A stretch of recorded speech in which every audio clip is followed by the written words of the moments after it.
Labas vakaras besijungiantiem ir besijungiančiam.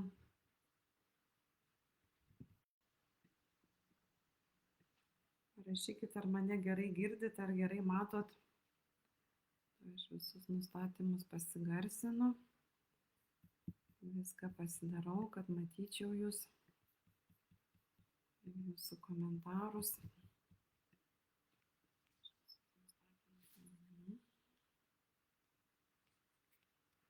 Kaip girdit, kaip matot.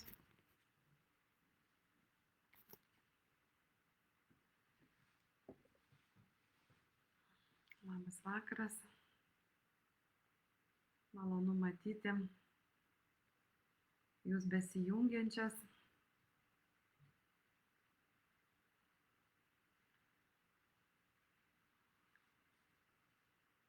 Dar šiek tiek palaukim. Kaip jūsų nuotaikos?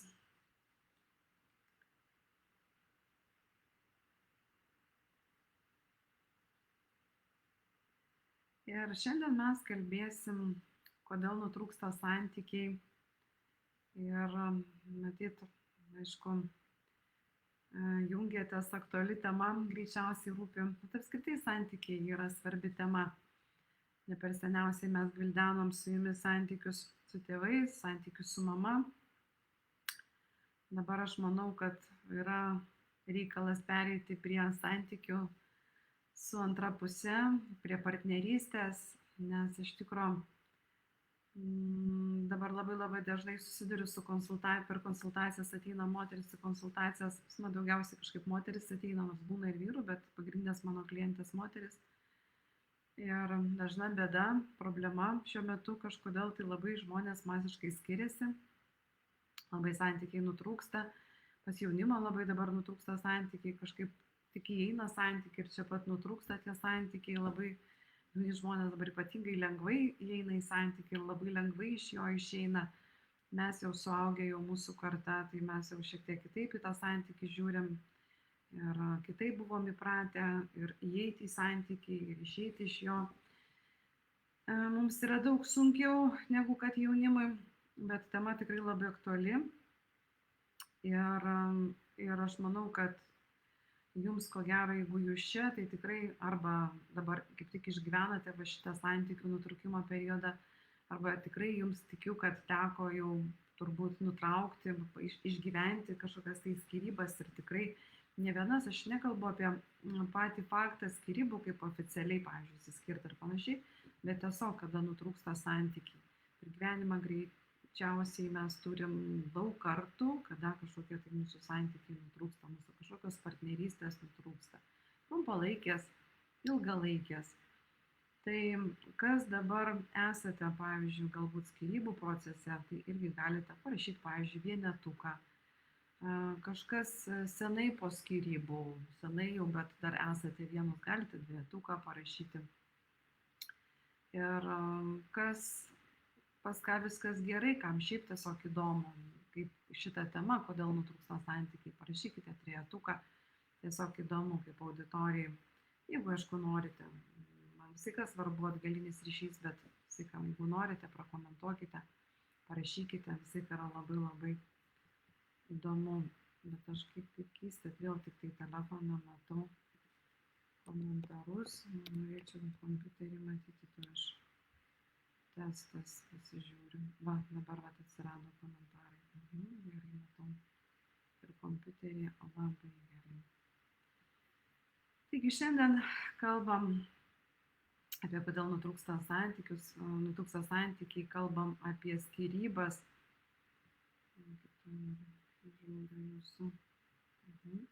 Kalbam apie skyrybas ir apskritai, kodėl verta vis tik tai kalbėti apie skyrybas ir apie atsigavimą po jų. Nes vis tik tai skyrybos, tai aš manau, kad tai vienas stipriausių gyvenimo sukrėtimų. Ir paliečia ne tik tai santykius, bet ir visą vidinį pasaulį. Šiandien aš kalbu apie moters vidinį pasaulį. Šitas laivas yra labiau skirtas moterim negu vyrams. Bet jeigu yra vyrų ir klausysit, tai irgi jums ko gero gali būti tikrai įdomu. Bet kažkaip man svarbiau per moters prizmę šitą santykį nagrinėti. todėl kad moterims paprastai po skyrybų, ypatingai jeigu yra vaikai, dažniausiai jie lieka su mama ir moterims lieka labai labai didelė atsakomybė, labai didelis krūvis išgyventi su tais vaikais po skyrybų, ten paprastai joms yra sudėtingiau. Todėl kažkaip norisi šitą temą nagrinėti iš moters pusės ir aš plus pati esu moteris ir aš pati išgyvenau sudėtingą skyrybų etapą ir ne vieną. Tai aš manau, kad šiandien mes daugiau aš kalbėsiu tą per moterišką prizmę. Tema tai dažnai reiškia, apie kurią dažnai kalbama paviršutiniškai, patariama pamiršk, pamiršk, eik toliau, sekantis bus geresnis ir ten taip toliau, viskas su tavim bus gerai. Tačiau tos tikros emocijos, tie vidiniai skauduliai ir iššūkiai, jie vis vien jie lieka neišspręsti ir kai jie lieka neišspręsti, jie mums kelia mūsų vidinius konfliktus ir po to ten įvairiausios ir sveikatos pasiekmes, ir apskritai ir visokios depresijos, ir krizės visokiausios, psichologinės ir visokios. Tai vis vien šitą temą reikia kalbėti. Ir dauguma moterų, kurios išgyvena skyrybas arba išgyvenusios skyrybas, susiduria su tokiom būsenom kaip emocinė krizė. Gali būti labai gili tuštuma, gali būti toks vidinis skausmas, baisinė kažkokia tai širdgėla. Ir aišku, kaip be pykčio, pyktis visą laiką. Gali būti kalties jausmas, kažkokia tai saviplaka, kad aš galbūt kažką tai ten ne taip padariau, galėjau geriau, bet nepadariau, neišgelbėjau šeimos ar dar kažkas. Taip pat gali būti labai didelis nerimas tiek dėl dabarties, tiek ypatingai dėl ateities. Po skyrybų ar skyrybų metu atsiranda toks, žinot, labai stiprus pasitikėjimo praradimas. Ir tas pasitikėjimo praradimas gal dar labiau per tą prizmę, kad ar kada nors aš apskritai dar rasiu meilę. Ar aš vėl nepakartosiu tų pačių klaidų. Na, mes dažnai tokius klausimus savo užduodame. Ir kas dar gali būti labai dideli sunkumai su saviverte. Aš jau ten nekalbu apie meilę savo.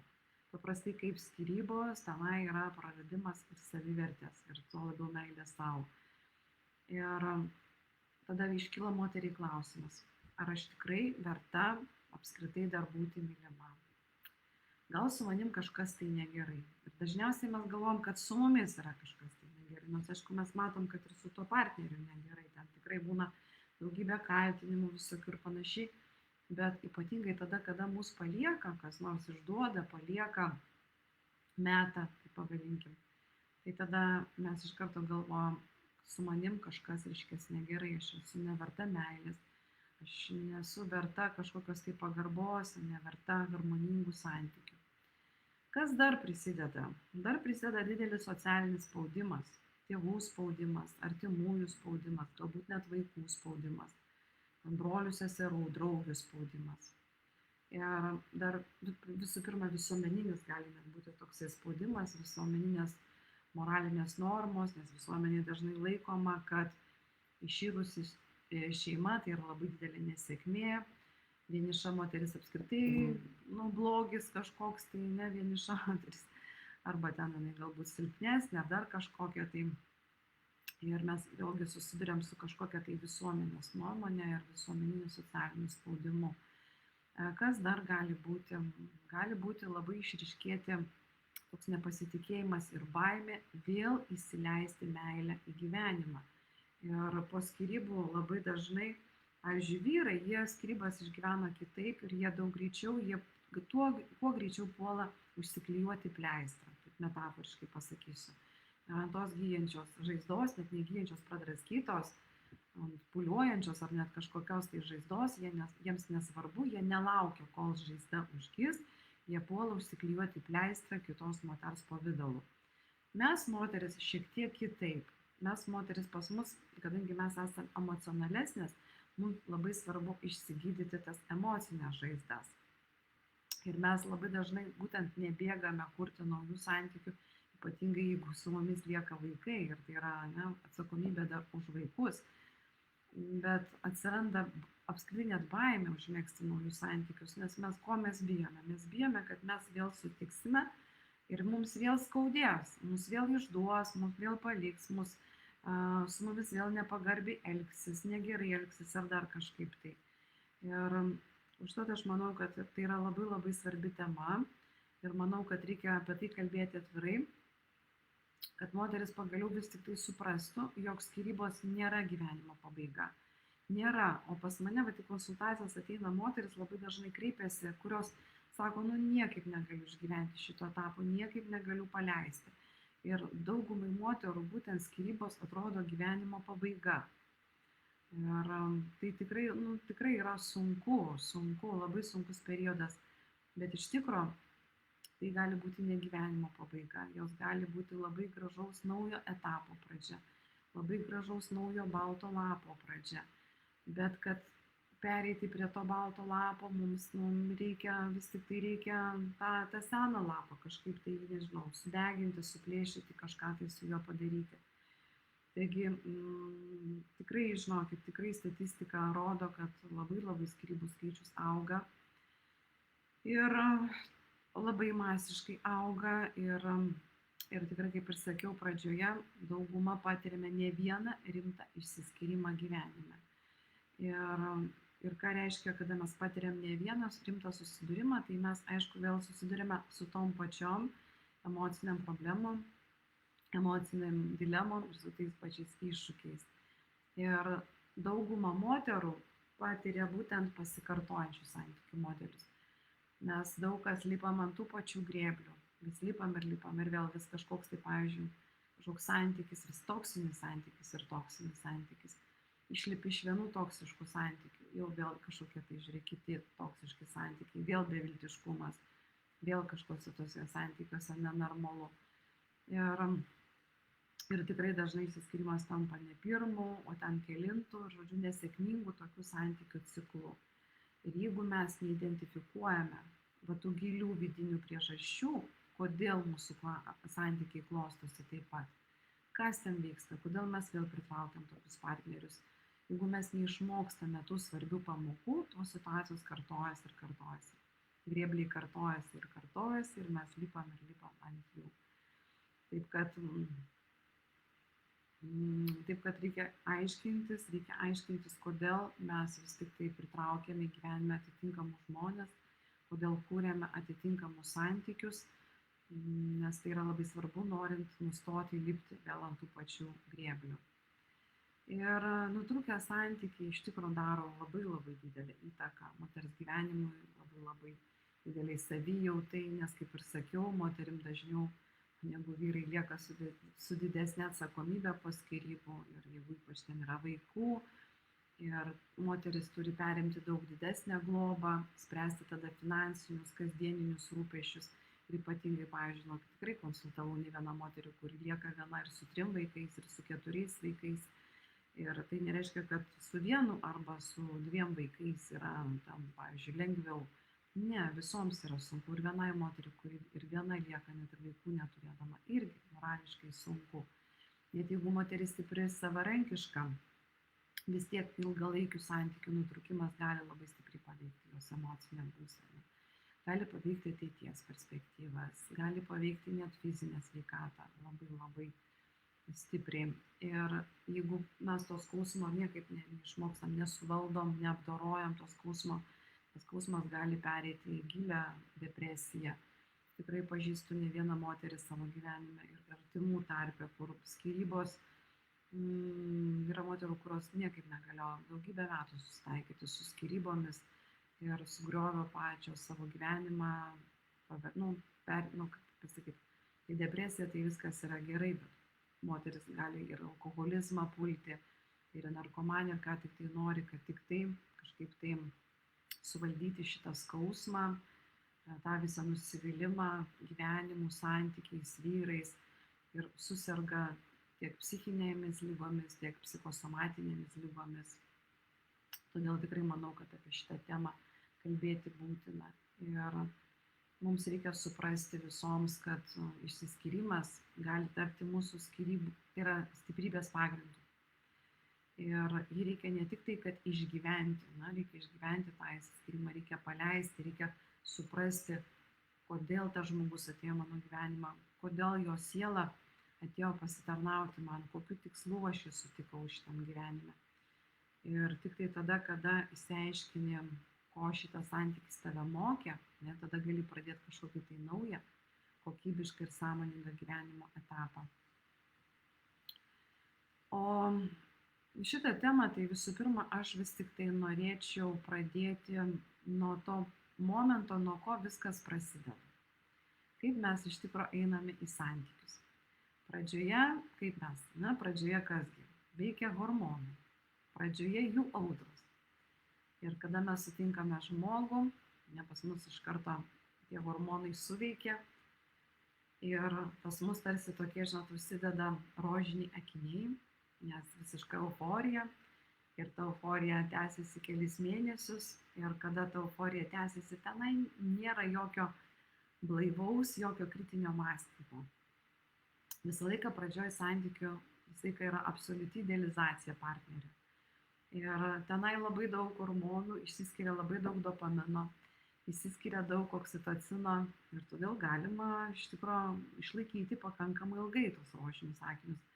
Kuo daugiau dopamino, kuo daugiau oksitocino ir ten serotonino, bet grinde tai dopaminas ir oksitocinas, nes ypatingai dar jeigu ten mus liečia, kažkas mus bučiuoja, tai mus ten apkabina, tai labai daug oksitocino gaminasi ir, žodžiu, ir mes su tais sakiniais nieko nenorime matyti. Ir ką mes tą partnerį, kurį sutinkame, mes ką darom, mes per tuos rožinius akinius pritempinėjam prie savo svajonių objekto. Nes kiekviena iš mūsų turi savo kažkokį tai viduje, savo galvoje vyrą idealą.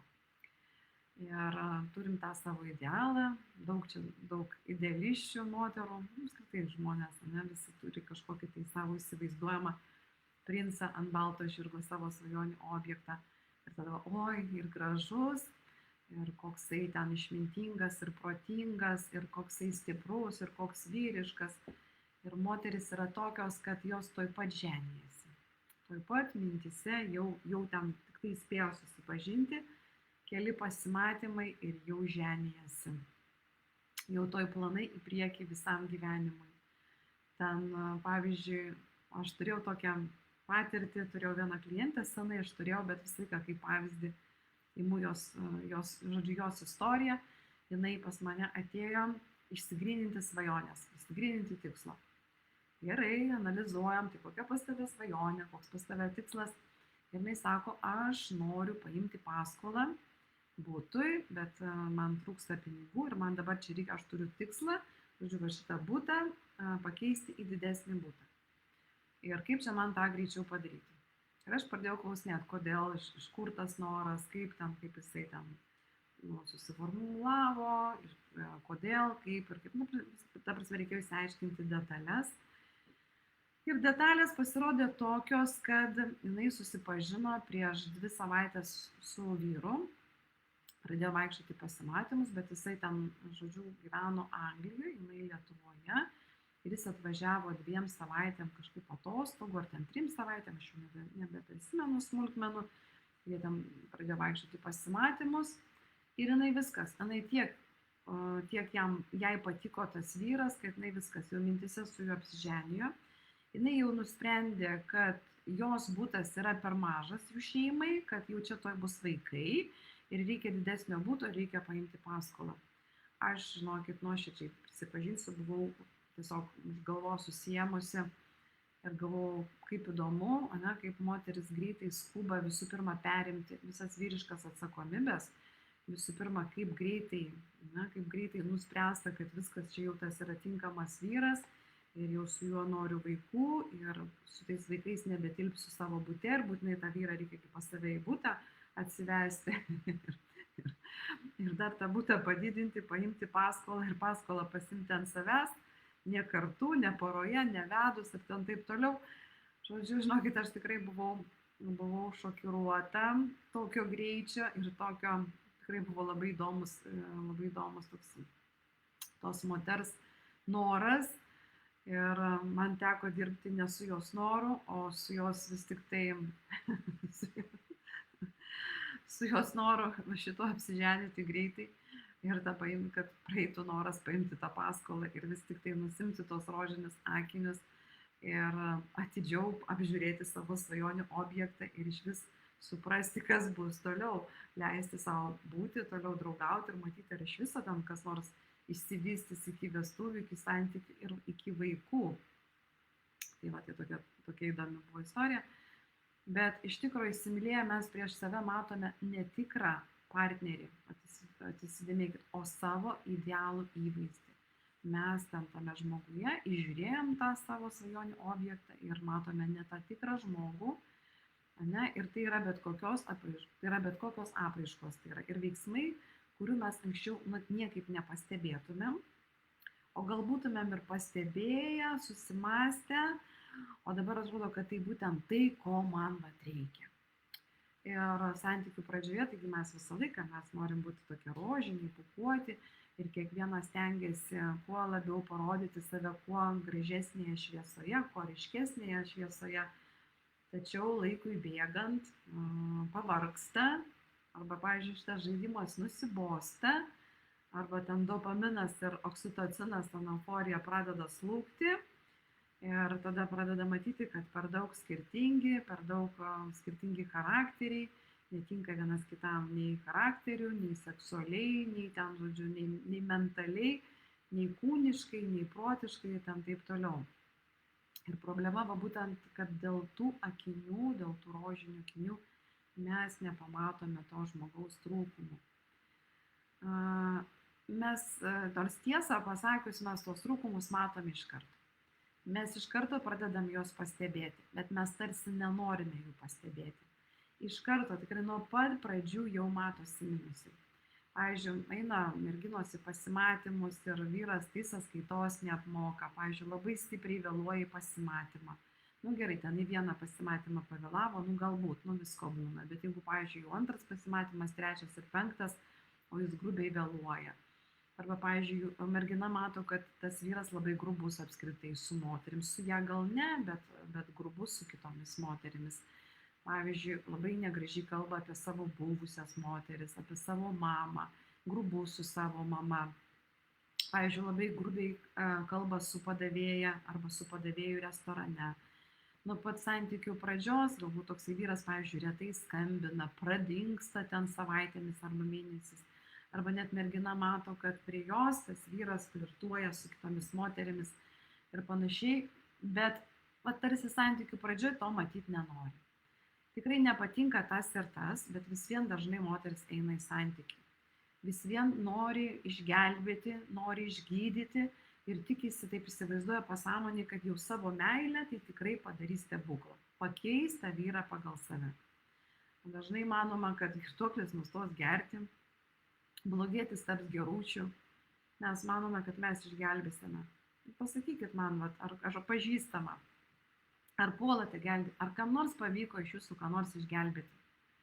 Man, žinokit, ne, man nei su vienu vyru nepavyko, nei su vienu vyru, nuoširdžiai pasakysiu. Nors iš tikrai daugybę metų norėjau išgelbėti savo santuoką, savo vyrą. Ir aš maniau, kad aš jau tenai į savo meilę, ten jau tikrai aš ten išgelbėsiu, perdarysiu ir taip toliau, nieko man nepavyko. Ir dėja, teko nustoti tą daryti. Kaip jums? Ar pažįstama situacija? Ar pažįstama situacija, kad prieš tai jau jūs matote minusus, mielos moteris? Jūs sutinkate vyrą ir matote, nuo pat pirmų pasimatymų matote minusą. Bet galvojat, nieko baisaus. Tikrai, tarp kitko, tikrai būna tokie minusai, kad tikrai nieko baisaus. Jeigu ten, pavyzdžiui, kažkas tai skiriasi, galbūt kažkokios tai vertybės šiek tiek, ir charakteriai ten skiriasi ar kažkas, bet yra tokie minusai, kurie visiškai ne pagal mūsų vertybės ir yra tokie tikrai grubus, tokie labai tokie nemalonus, bet vis vien einam į santykį. Ir po to vis vien prieinam prie to, mes vis vien laikui bėgant prieisim prie to, kad tas santykis greičiausiai nutrūks. Ir va čia yra mūsų savivertės reikalai. Čia yra tai, kad trūksta tiesiog savivertės, trūksta orumo ir kažkoks desperatiškas noras bėgti į tą santykį, žudbūt reikia to santykių, reikia būti su kažkuo, tai reikia prilipti, reikia priklausyti kažkam, tai reikia, kad man kažkas tai priklausytų. Ir va čia savivertės reikalai. Ir pavyzdžiui, jeigu moteris, pavyzdžiui, sveikos savivertės moteris, su aukšta savivertė, tai jai tokia situacija, kaip pavyzdžiui, keletą pasimatymų ir nepaskambino, ir pradingo. Arba, pavyzdžiui, pakvietė į restoraną, sąskaitos nesumokėjo, dar ten kažką tai padarė. Pakvietė į pasimatymą, sėdėjo prie staliuko, šypsojosi kitai moteriai, kalbino kitą moterį. Tai sveikai merginai su aukšta savivertė viskas, tai yra santykių pabaiga, viskas. O merginai, kur su nesveika savivertė, tai ką reiškia, žinokit, kaip jums atrodo, ką reiškia? Tai reiškia santykių pradžią, tai reiškia meilės pradžią. Todėl, kad čianai jau kvepia įdomybėmis, kvepia streso hormonais, kvepia įvairiausiomis emocijomis. Ir va čia ir yra vidinis konfliktas, pasąmoninis konfliktas, va čia yra narkotinis poreikis būti su šiuo vyru, nes tokiai merginai kaip kokiai narkomaniai reikalingos emocijos, reikalingos kančios emocijos, reikalingas savęs gailėjimas, reikalingas tapimas auka, reikia savigraužos, ten ko tam dar reikia kaltės, reikia liūdesio, reikia daugybės va šitų negatyvių emocijų, reikia ašarų. Ir nes daugumai moterų kančia ir dramos yra norma. Ir kančia ir dramos norma antiek pripratusios būti nuolat kančio ir dramoj, joms duok normalų vyrą, kuris nekels ten, pavyzdžiui, nekels streso, tai joms bus neįdomu, nes nebus amerikietiškų kalniukų, nebus dramų, nebus įdomu tame santykė. Ir va tokios moteris ieško kaip bitės, kaip kokio, ieško to nektaro, ieško to partnerio, su kuriuo ir vėl galėtų konfliktuoti, sėdėti ant streso, žodžiu, turėti visokias konfliktinės situacijas ir kad gamintųsi daug streso hormonų. Ar pažįstama? Ir čia aš kalbu apie dramų karalienės. Kas atmėlos dramų karalienės? Kas save atpažįstate? Kam iš jūsų reikia dramų? Kas pastoviai įsiveliate į dramatiškus santykius? Į santykius, kur daug kančios, kur kažkokių tai visokių tenai nuotykių, kažkokių tai daug beviltiškumo, daug streso ar panašiai. Tai čia, žinokit, yra jūsų narkotinė priklausomybė, būtent emocinė narkotinė priklausomybė emocijoms, streso hormonams, žodžiu, ir panašiai. Ar kažkam yra pažįstama? Rašykite pliusiukus, ar kažkas, imkit ir prisipažinkit, ar kažkam yra pažįstama, ar kažkas su tuo susidurėte. Ir kodėl mes užmerkiame akis? Kodėl mes užmerkiame akis į tokius neharmoningus, į tokius netinkamus partnerius? Kodėl moteris užmerkia? Kaip jums atrodo? Kodėl moteris užmerkia akis? Dabar dar giliau praplėskim šitą temą. Kodėl? Regina rašo, praeita pamoka jau senai. Labai gerai. Kodėl mes užmerkiam akis? Nes mes bijom likti vienus. Mes bijom būti paliktos, mes bijom būti atstumtos, nereikalingos, po to visą likusį gyvenimą pragyventi vienos. Mes dėl saugumo, mes bijom, kad būsim nesaugios, jeigu būsim vienos, kad būsim nemylimos, nesvarbios ir taip toliau, kad tokios vienos ir nugyvensime iki kol numirsime. Ir iš tikrųjų, pradžioj žiūrim iš tų laimės, per tą laimės hormonų prizmę. Ir kai jie veikia, mes žiūrime į tą žmogų kaip į laimės objektą. Mes jau galvojame, viskas. Pagaliau atėjo laimė į mano gyvenimą. Pagaliau šitas žmogus suteiks man laimę, šitas žmogus suteiks man tą laimės šaltinį. Nes ką mes darom iš tikrųjų, ką mes visos darom? Mes ieškome laimės išorėje. Mielosios, mūsų yra didžiausia problema, kad mes galvojam, kad kažkas mus turi padaryti laimingomis. Kažkoks partneris, kažkoks vyras, kažkokios gyvenimo situacijos, vaikai, tėvai ar dar kažkas mus turi padaryti laimingomis. O iš tikrųjų mes visos esam nedamylėtos, nedavertintos savo tėvų. Ir vyrai, čia ir vyram tą patį galime taikyti, ne? Ir mes labai norim šitos meilės ir įvertinimo mes norim iš kito žmogaus. Problema tame, ne? Mes galvom, kad tas kitas žmogus dabar ateis mano gyvenimą ir duos man visą tai, ko man nedavė mano tėvai. Ir visa tai vyksta, labai gaila, tai vyksta nesąmoningai. Visos mes norime meilės. Visos mes išsiilgusios meilės. Ir tikrai daug moterų pažįstu, kurios ateina į konsultacijas ir prašo pagalbos, nes ilgai nėra santykių. Ateina jaunos, gražios merginos, kurios sako, niekaip negaliu sukurti partnerystės. Ateina ir vyresnės moteris, ir ateina moteris jau išsiskyrusios moteris, kurios po skyrybų senai be santykių, ilgai nebuvo santykiuose, ilgai neturėjo seksualinių santykių ir prisikaupusios labai daug žemės energijos ir seksualinės energijos daug sukaupusios ir neturi jos kam atiduoti, neturi su kuo dalintis, o norisi dalintis. Prikaupiam švelnumo, prikaupiam noro kažkuo rūpintis, jeigu nėra nei šuniuko, nei kačiuko, nėra ko paglostyti, vaikai, ypač jeigu vaikai ten išaugę, nei ten iš viso nėra kuo rūpintis vienos, ne, ir tada ir ką. Ir norim tų santykių, norim tos harmonijos, norim būti laimingomis. Ir tos laimės ieškom išorėje. Ir niekaip nesuprantam ir nežinome, kaip tą laimę užsikurti viduje. O dėja, kaip jau pritraukiam tą partnerį, kai pabūname santykiuose ir kai nukrinta tie rožiniai akiniai, ir kai euforija išgaruoja, ir kas tada prasideda, ogi tada lenda visi trūkumai. Ir kai tada santykiai tampa jau labai nemalonus, pavyzdžiui, ten jau su mumis blogai elgiamasi, blogai kalbama, grubiai kalbama, galbūt net kažkas tai patiriat ir ten, pavyzdžiui, psichologinį smurtą ir fizinį smurtą. Ir jau pradedate matyti tuos visus minusus savo to partnerio.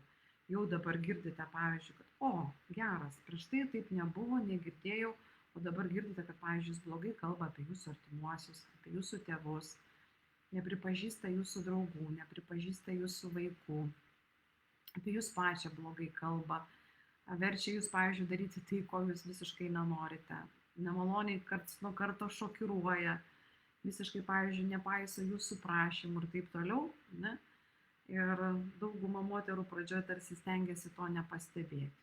Jūs galvo, kažkaip užgniaušiu čia, kažkaip ir pradžioje stengiasi nepastebėti. Stengiasi tai kažkaip tai toleruoti arba pakęsti. Bet praeina laiko, kažkiek laiko, kažkam tai mažai laiko, kažkam daug laiko. Man, pavyzdžiui, aš su buvusiu vyru pragyvenau 23 metus ir man tikrai praėjo daug laiko, kol aš kažkaip jaučiausi labai įdomiai, taip kažkokia kaip pakibusi, kaip pakabinta ir tokioj pozicijai įstrigusi, kažkokios aukos, gelbėtojos, budelio pozicijai. Ir man vis atrodė, kad aš atrandu visokias krūvas priežasčių, kodėl neišeiti iš to santykio, kodėl likti tame santykė. Nors visiškai buvau pavargusi ir jaučiau, kad gyvenu visiškai ne savo gyvenimą ir jaučiau, kad gyvenu visiškai ne taip, kaip aš noriu. Supratau, kad aš tikrai nenoriu tokių santykių. Mano santykiai paskutiniu metu buvo pasidarę pavyzdys, kokių santykių nereikia turėti. Ne? Ir tikrai pradedi pastebėti ir suvoki, kad viską, ką darai, visi bandymai prisitaikyti prie partnerio, viskas bendraujant, kažkoks ten tas noras išvengti aštrų kampų ar dar kažko, tai vis vien nieko gero neprivedė.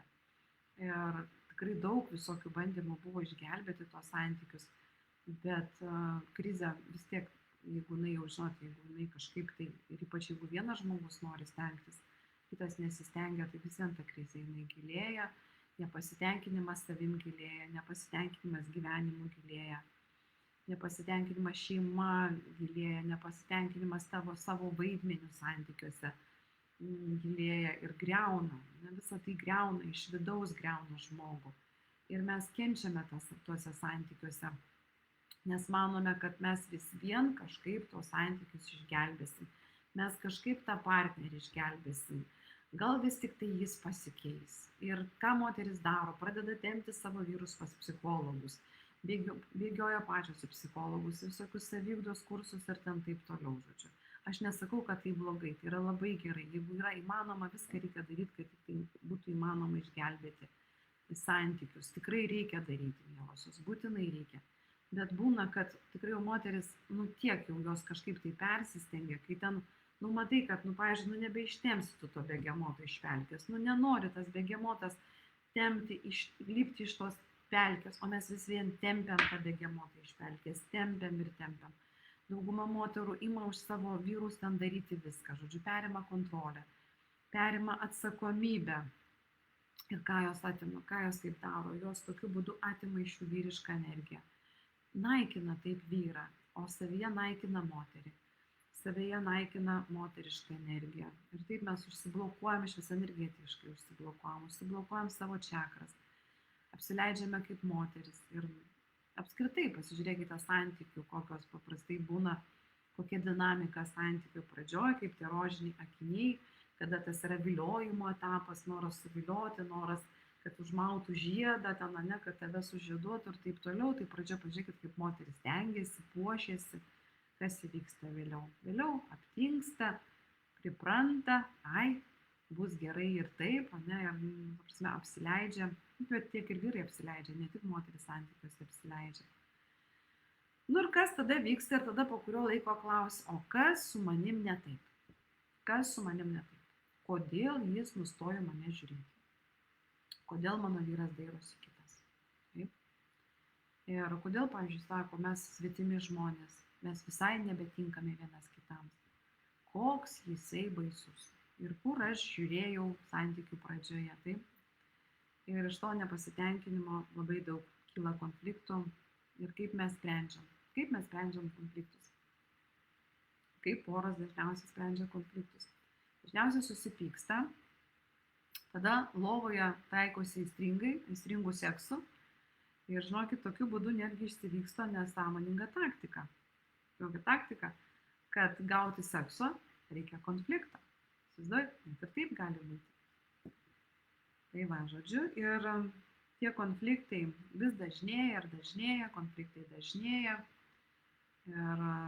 ir jie situaciją santykiuose labai apsunkina. Ir problema tame, kad dauguma žmonių ir dauguma, ypač dauguma moterų, kiekvieną kartą negatyvią emociją vis praryja.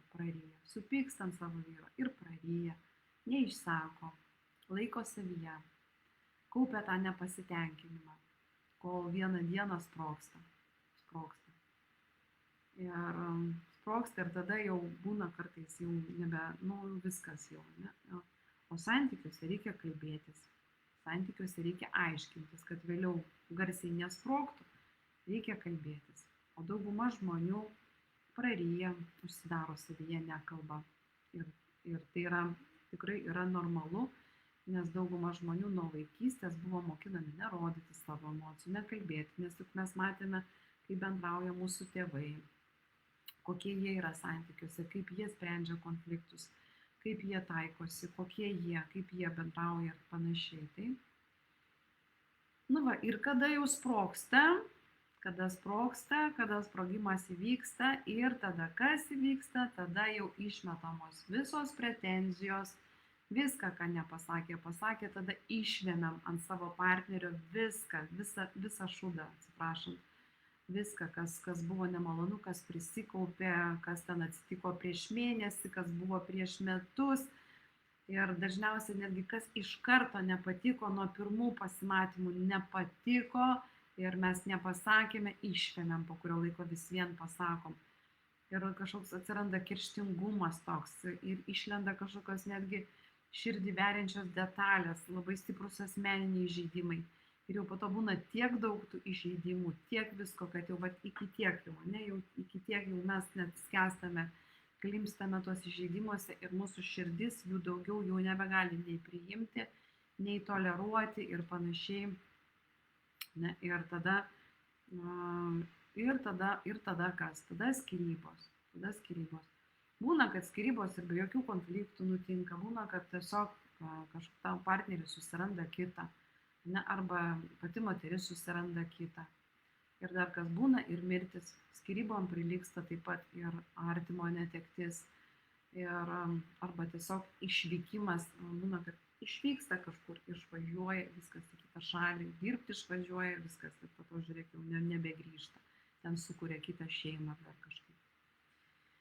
Tai va, ir jeigu tie konfliktai ilgai yra nesprendžiami, jie kuriam laikui, kuriam kažkokiam laikui nueina antrą planą ir po to vis vien bėgant laikui susikaupia kritinė masė ir ta kritinė masė, žinokit, vis vien jinai prasiverš ir, ir ten gali daryti net iki fizinio smurto, jau nekalbu ten ir psichologinį smurtą ir ten pastovų, ne, iki fizinio smurto. Ir tada jau tada viskas. Ir tada, žodžiu, tada mes jau viskas nebeapsikenčiam ir tada kažką tai. Ir tikrai, tą posakį, kad dėja, nuo meilės iki neapykantos yra vienas žingsnis. Ir dėja tikrai taip nebūna, kad santykiai smarkiai pablogėtų per vieną akimirką, tikrai taip nebūna. Ir visą laiką prieš tai visada yra kažkokių tai mažų užuominų, galbūt mažų, gal didesnių užuominų, gal kažkokių tai jau susirėmimų ir net jau didesnių kažkokių tai konfliktų. Ir daugėja kažkokių tai jau nesusipratimų, sumišimų ar daug dar kažko tai daugiau. Ir mes kaupiam tas emocijas, kaupiam tą pyktį, kaupiam tas nuoskaudas, bet neišsakome, kas mums nepatinka. Ir jeigu mes, pavyzdžiui, išmoktumėm taip, pirmą kartą, kažką tai pajutusios, nepatenkintos kažkuo tai, pasakytumėm tam žmogui, man nepatinka tai girdėti, man skauda tai girdėti, man taip neįprasta, aš taip nenoriu, man taip neskanu, man taip negražu, man taip negerai ir taip toliau. Ir jeigu mes perspėtumėm, kad jeigu tai pasikartos, tai santykis baigsis, tuomet mes išvengtumėm tikrai tokių nesusipratimų ir konfliktų ateityje. Bet dar yra kita problema. Kažkas tai pasako, taip man nepatinka, bet taip duoda ir antrą šansą, ir trečią šansą, ir ketvirtą, ir penktą, ir taip toliau. Ir nenukerta to, jeigu žmogus, pavyzdžiui, tai kartoja, jeigu mes perspėjam, kad jeigu tai pasikartos ir tai santykiai baigsis, mes perspėjam, bet mes pačios nepabaigiam to santykio, vis vien einam į tą santykį, tai vis vien, žinokit, niekur gero neprives. Tai yra vėlgi rodo mūsų savivertės reikalus. Rodo, kad tokia moteris žūtbūt nori likti tame santykiai, jai reikia to santykio, jai reikia prie kažko prilipti, jai reikia tam tų emocijų, jai reikia to negatyvo ir taip toliau. Nes dar kartą kartoju, aukštos savivertės moteris, jinai pasakys, man taip nepatinka, jeigu tai pasikartos, viskas bus viso gero. Ir jeigu tai pasikartoja, jinai taip ir padaro. Jinai sako, viskas viso gero. Ir daugiau nebesivelia į tokį santykį ir ieško, kur eiti toliau. Ne? Ir jeigu taip yra pasakoma tuo metu, kai mes su tais rožiniais sakiniais, kai mes mylime vienas kitą, yra tikrai didelė tikimybė, kad išgirstos būsime, kad išklausys mus, kad mus supras, kad mes kažką tai adekvačiai pasakėme ir galbūt žmogus būtent iš tos meilės ir noro padaryti kažką tai dėl mūsų malonaus, jisai taip ir padarys, jisai kažką tai keis savo elgesyje, savo tam kažkokiuose, tai pavyzdžiui, veiksmuose ar dar kažkur tai, taip, betgi daug kas bijo būtent to išsiskyrimo. Daug kas bijo išsiskyrimo ir nieko nedaro, stengiasi nutylėti, stengiasi išvengti, užgniaužti emocijas ir gyventi pagal principą, kad tik tai būtų ramu, kad tik tai nebūtų karo. Ir visą tai, žinokit, vis vien išlenda. Ir jeigu jūs, pavyzdžiui, einate į santykių iš aukos pozicijos, tai žinokit, aukai visą laiką atsiras budelis ir aukos pozicija yra labai greitai nuskaitoma. Ir jeigu jūsų partneris perskaito jūsų baimę, ir jūsų auka, ta vidinė auka, jisai pradeda elgtis kaip budelis. Jį ta jūsų baimė, ta jūsų aukos pozicija nesąmoningai, neišvengiamai išprovokuoti gali partnerį net agresijai. Nes tai yra būdinga tiesiog žmogui instinkto lygmenį. Čia, žinot, kaip su šunim. Kol tu bijai, jisai tave puola. Kai tu bijai, jisai tave puola. Šuo užuodžia, kas bijo ir kas nebijo. Tai, žodžiu, mes įsimylime asmenybę, įsimylim individualumą, įsimylim orumą, įsimylim nepriklausomybę. Ne? O jeigu va tam šalia esančiame žmoguje visą tai nustoja reikštis, tai kuo bus paremti santykiai? Kuo? Kuo bus paremti santykiai? Kuo bus? Įpročių, gailesčių, kalte, kuo? Ir kiek ilgai? Taigi į santykius visą laiką einam dėl dviejų priežasčių. Pirmiausia, einame tam, kad gauti. Deja, mes esame visi egoistai ir mes einam gauti naudos. Ir taip pat einame į santykį duoti naudą, dalintis. Ir kaip Jūs manote, kurie santykiai trunka ilgiau? Kurie santykiai trunka ilgiau? Ogi ilgiau trunka santykiai ten, kur abu nori dalintis. Abu nori dalintis. Nes tenai, kur tik tai imti, tai kai tik tai kranelį užsuka, tuomet mes būname nepatenkinti. Tai yra toks labai geras kunigo Algirdo Toliato posakis, juk geriausia daugyba yra dalyba.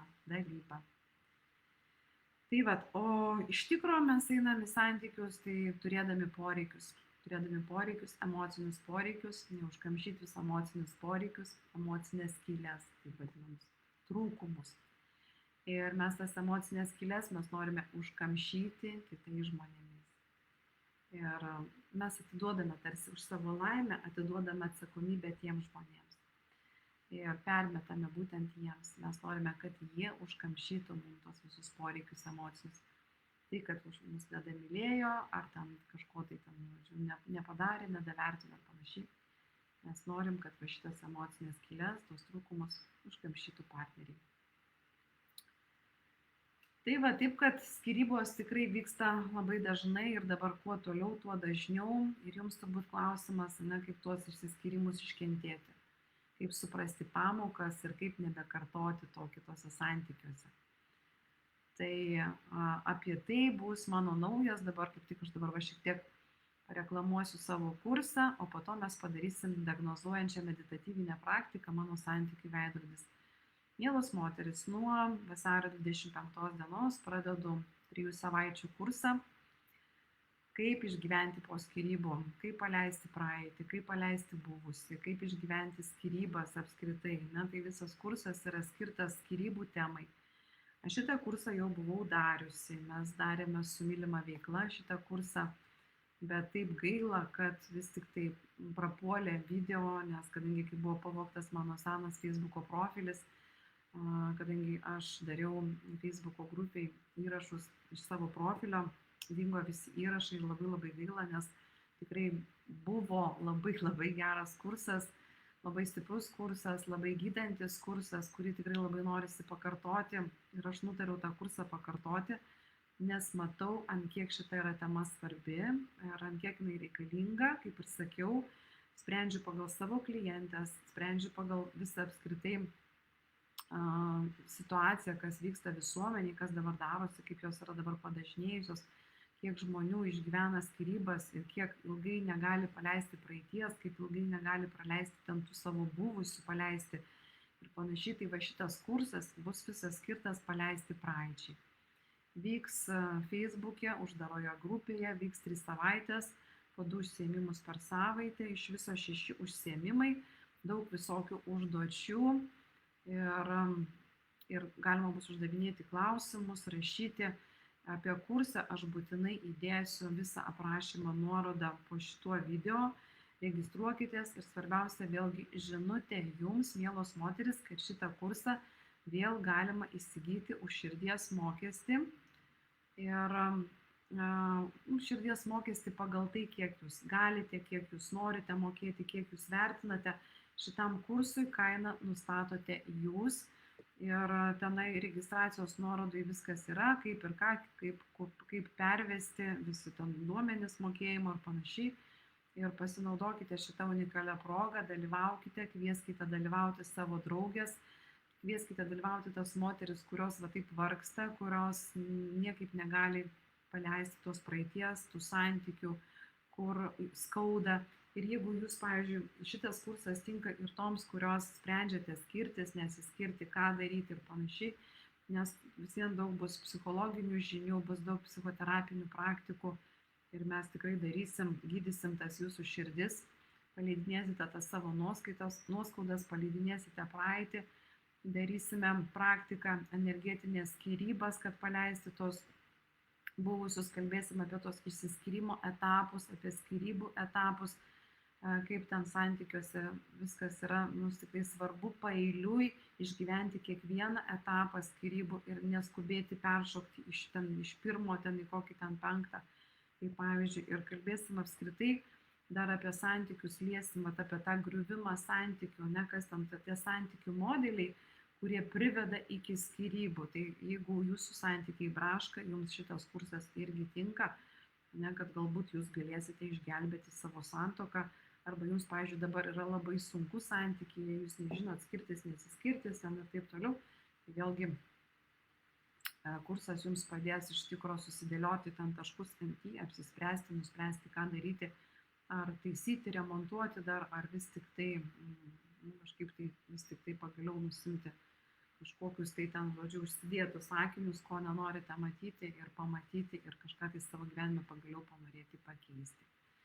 Tai va, tai nuo vasario 25 dienos registruokitės, dalyvaukite ir tikrai tikiu, kad bus naudinga, nes tikrai jau kursas šį dabar kartosiu, aišku, pridėsiu dar naujų dalykų, nes visą laiką su kiekvienais metais ir su kiekviena nauja, kaip sakoma, diena mano patirtis didėja ir mano žinios didėja ir aš tikrai pridėsiu jums naujų įdomių žinių apie šitą temą. Ir šitą temą tai yra mano pačios labai skaudžiai išgyventa tema, labai man pačiai su tuo teko tvarkytis, tai yra mano širdies tema ir tikrai turiu daug labai empatijos moterims šitoje temoje ir todėl, kad tai yra man pačiai yra svarbi tema ir noriu apie tai kalbėti, noriu dalintis, noriu padėti moterims išgyventi, nes pati žinau, kaip tai sunku, teko išgyventi ne vienas skyrybas ir tikrai labai sudėtingas skyrybas, Taip kad kviečiu, registruokitės, dalyvaukite, susiraskite nuorodą ir toliau. O dabar mes su jumis padarysime meditatyvinę praktiką, mano santykių veidrodis. Jums dabar tiesiog reikia užsimerkti, atsipalaiduoti, užsimerkti. Ir jūs galėsite šios praktikos metu pajausti, kokie pasąmoniniai įrašai lemia jūsų santykių nesėkmes. Ir atpažinti, pavyzdžiui, ten kažkokius jau gilesnius jausmus ir pradėti vidinį gijimą. Tinka visoms, kas jau, pavyzdžiui, vis vien susidurėte su kažkokiom krizėm santykiais. Tikrai susidurėte, tai galite prasidiagnozuoti, pasižiūrėti atpažinti savo jausmus. Taigi, atsisėskit patogiai, užsimerkite, rekomenduoju visai, kad atsisėsti tiesia nugarą. Ištiesinkit nugarą, kad neužmigtumėt, neatsigulkit, o sėdėkite ir pradėkite giliai kvėpuoti. Iškvėpėt per nosį, įkvėpėt per burną. Ir pajauskit savo kūną, leiskite jam atsipalaiduoti.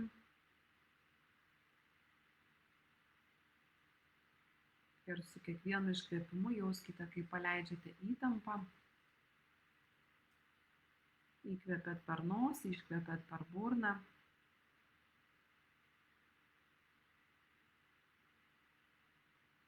Ir taip dar savo ritmu kvėpuojate ramiai. Ir su kiekvienu iškvėpimu vis labiau paleidžiate įtampą ir vis labiau atsipalaiduojate.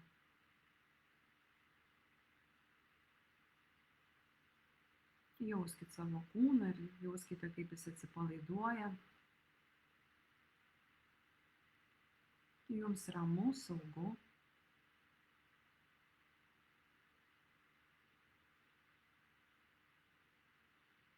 Ir dabar įsivaizduokite, kad atsidurėte kažkokio tai ramioje, saugioje vietoje.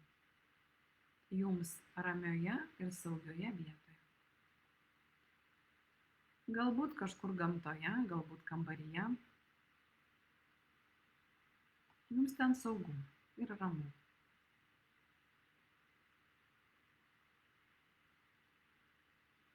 Apžiūrėk tą vietą. Stebėk savo kūną, kaip ten jautiesi. Ką ten matai. Ši vieta tai tavo erdvė, kurioje gali pamatyti tiesą apie save ir savo santykius.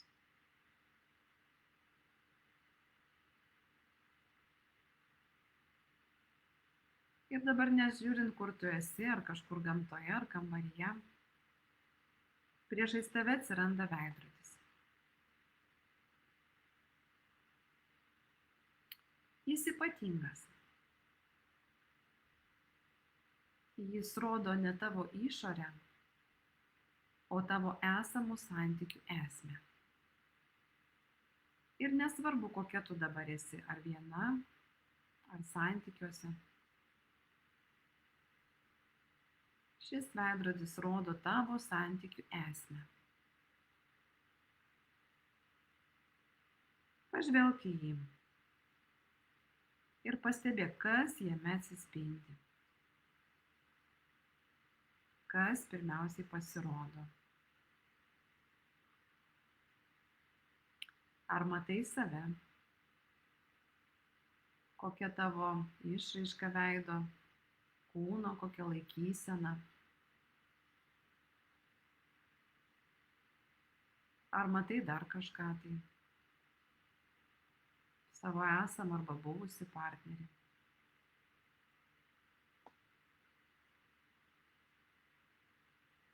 Ar jame atsispindi tavo praeities santykiai ir dabartiniai? Ir koks jausmas tau dabar kyla juos stebint? Ir kur kūne?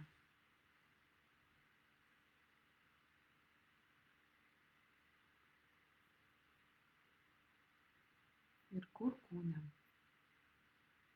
Patyrinėk vaizdą veidrodyje. Gal dar matai tam tikrus simbolius? Gal pavyzdžiui uždaras duris, kažkokias ar grandines, gal šešėlius, gal šviesą. Gal dar kažką tai. Pasistenk priimti šį vaizdą be vertinimo, tiesiog stebėk. Kas atsispindi tame veidrodyje? Ką ten matai?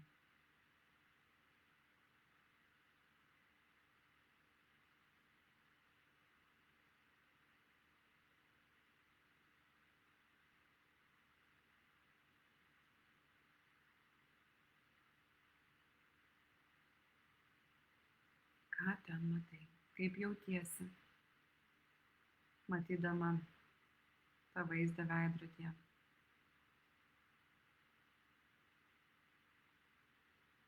O dabar siųsk savo klausimą į pasąmonę. Ką šis veidrodis man rodo apie mano santykius? Ką šis veidrodis man rodo apie mano santykius? Ir pajaus, kokios mintis, kokios emocijos ir koks atsakymas ateina pirmiausiai. Pasitikėk pirmą ateinančią mintim. Ką šis veidrodis man rodo apie mano santykius? Galbūt iškyla skausmas, nesaugumas, gal pyktis, gal baimė, būti viena ar palikta, o gal priešingiau, gal ramybė,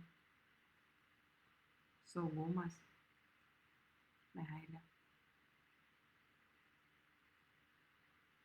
O gal atėjo suvokimas, kad atėjo pokyčių laikas.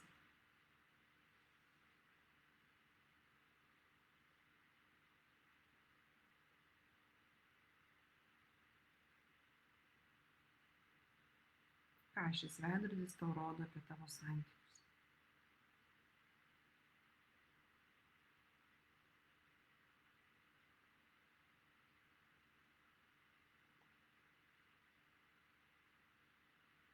Kokios dabar emocijos kyla, kokios mintis.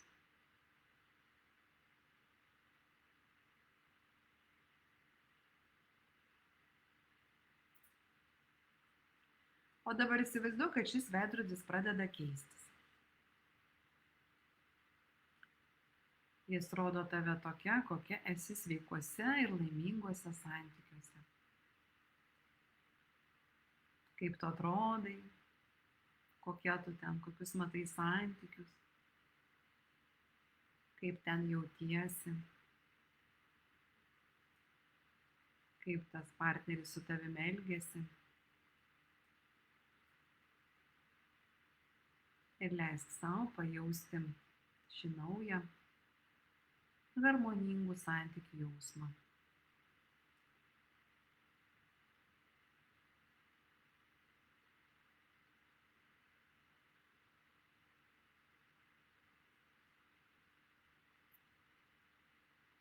Sugerk šitą vaizdą į savo kūną, ląsteles, į širdį.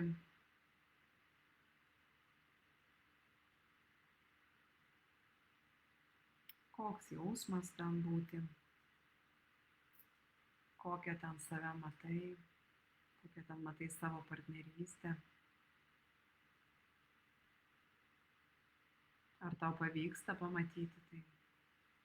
Jeigu nepavyksta, nepergyvenk. Dar tau reikia laiko.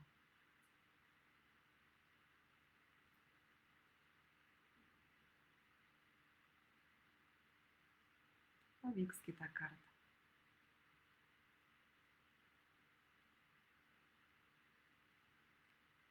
Ir dabar, kai jau apžiūrėjai save savo laiminguose santykiuose, dabar lėtai mintimis sugrįžk į savo kūną, pajausk kvėpavimą, įkvėpk ir iškvėpk su dėkingumu.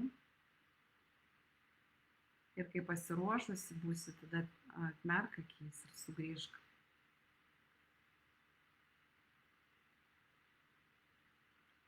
Ir tada lauksiu jūsų komentarų, kaip pavyko praktika, jūsų atgalinio ryšio.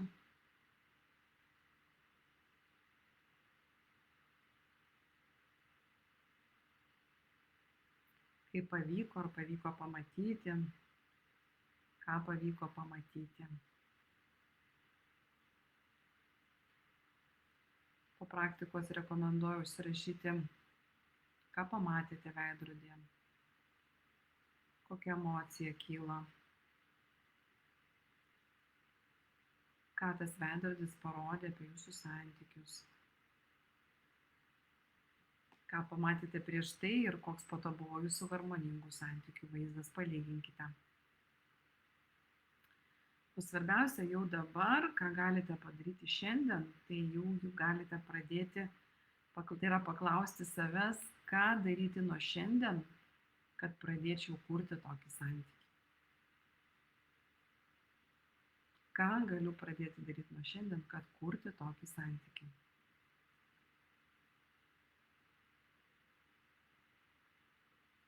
Tai va tokia va technika, nedidelė technika, kiek mes čia neilgai užtrukom, bet jinai jau padeda atpažinti pasąmoninius blokus ir kryptingai pradėti vidinius pokyčius. Ir žinokit, jeigu kilo stiprios emocijos labai ir ypač negatyvios emocijos, taip, tai tikrai tai yra jums puikus ženklas, kad verta pas mane į kursą, kad ar ten nepaleista, nesutvarkyta, tai tada, kad ir aišku, kad esate pasiruošusios gydyti ir vis tik tai jau galbūt pasiruošusios keisti savo santykių modelį. Bet čia tokia mini praktika mes tik tai darėm, o kurse daromos daug ilgesnės praktikos, rimtesnės praktikos, gydančios praktikos, tai tikrai didelę naudą gausite kurse.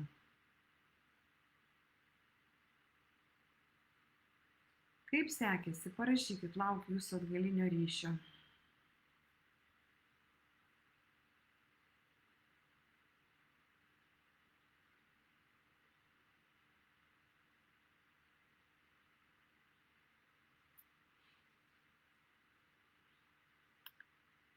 Kol jūs rašote, tai dar kartą pasakysiu, ką gausite kurse. Tai aišku, kurse dar yra labai svarbus emocinis palaikymas ir bendruomenė.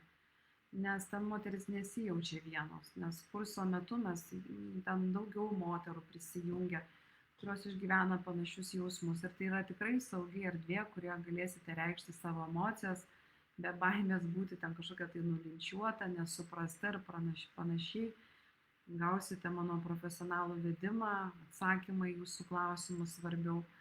Taip pat vyks gydomasis emocijų paleidimas. Jūs sužinosite, kaip sveikai išgyventi šitą skausmą, kaip vis tik tai tikrai paleisti pagaliau tą praeitį ir neprisirišti prie praeities. Bus tokių praktinių technikų, kaip paleisti nuoskaudas, kaip paleisti pyktį, ten kaltę ar ten skausmą, žodžiu. Ir dar apie tai, būtent apie tai, kas ten darosi pradžia, apie tos visus hormonus aš kalbėsiu daug išsamiau. Apskritai, ką daryti, kad ten nuo pat pirmų dienų taip neatsidurtumėm tuose santykiuose, taip su tais rožiniais sakiniais ir kaip atskirti tą emocinį prisirišimą nuo tikros meilės. Ir taip pat apie įsitikinimus kalbėsim, apie santykius, kurie gali ten trukdyti kurti laimingą ryšį. Ir aišku, praktikos padedančios atkurti pasitikėjimą savim, savivertę, savo vidinį balansą, vidinį orumą. Ir kaip, žodžiu, tą savo vidinį stuburą sutvirtinti. Ir kad jūs, gautumėt, tokį tikslą turiu, kad jūs kurse gautumėt psichologinius įrankius naujam gyvenimo etapui. Ne, kad kaip atpažinti tos santykių modelius, kaip išvengti jų kartojimuose ateityje, kaip brėžti tas sveikas ribas, kad vėl nebepakliūtumėte į destruktyvius santykius. O svarbiausia, mielosios, tai kurso tikslas yra, kad atkurti vidinę ramybę. Ir pradėti naują gyvenimo etapą su aiškiu tikslu.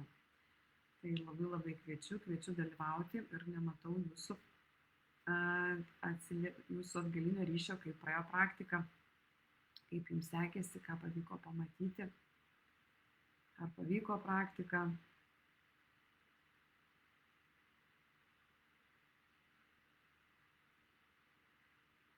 Kristina rašo, įdomi patirtis ir kilusios įžvalgos iš pirmo veidrodžio vaizdo.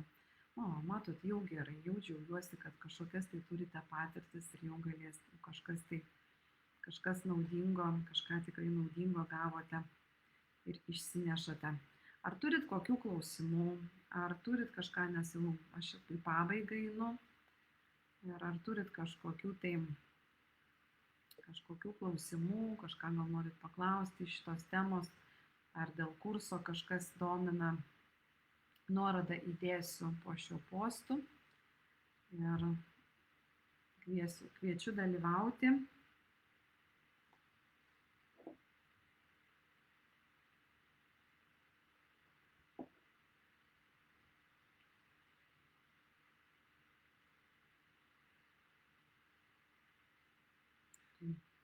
Kitą sekmadienį vėl turėsime, dar toliau plėsim šitą temą apie santykius, pakalbėsim vėl vakare, tai pasižymėkit kalendoriui, vėl turėsim pokalbį, vėl turėsim mini praktiką. Matau, klausimų nėra, niekas nieko neklausėt, nerašot, nesidalinote, tada ką? Tada, mielos moterys, linkiu gražaus likusio vakaro. Ir ką tada tariu dėkoju, kad žiūrėjote, dėkoju, kad dalyvaujate, kad domitės, kad klausote. Ir ką, ir tariu iki kitų kartų tuomet. Sudie.